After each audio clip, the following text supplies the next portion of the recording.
Welcome to our advanced GIMP tutorial where we'll actually show you a way how to do digital black and white conversion. It's quite an easy effect to do. And we'll start by opening up an image that you might have seen before on a previous tutorial. We'll open that up and we'll show you how we'll be able to do the conversion here. Now you can do a saturate effect in GIMP as well, but what I like to do is create a new layer. So we'll go over here and we'll go ahead and make a new layer.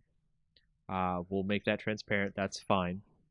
And from there, we'll also create a layer mask. So go ahead and add a layer mask to this layer. Make sure that it's set to white so it's full opacity. And you want to change this layer's mode to saturation. And by changing this layer's mode to saturation, you'll be able to change the opacity on the saturation on the layer. To get the saturation on the layer, you'll go over to the bucket tool and you will put in black on the actual layer itself. And this will create desaturation of the layer, and you'll be able to see the entire layer is in black and white. Now, you can set the opacity on this so the effect is not that dramatic, so you can have some color, you can have less color, all the way up to 100%, so you can change this as you will, instead of just using the saturation effect, which will be one time only.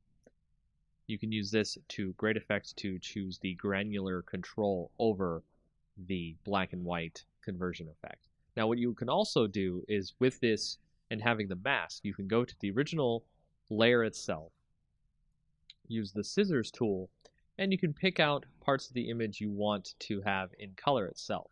So if you see here, I have picked out some of the glasses to be in color, and the scissors tool is one of the best tools for this as it tries to find the edges of the glasses on our background layer here.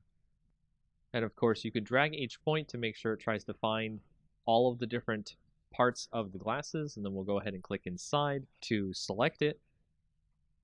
And if we do that and then go back to our layer mask for our saturation layer, we can go in there and we can select the brush tool, make sure it's set to black because we're going to be painting on the layer mask so we can make the color shine through, and you can just start painting in those glasses there and make those glasses show up in actual color compared to the rest of the image. And that's just a very quick way of how to do digital black and white conversion in GIMP.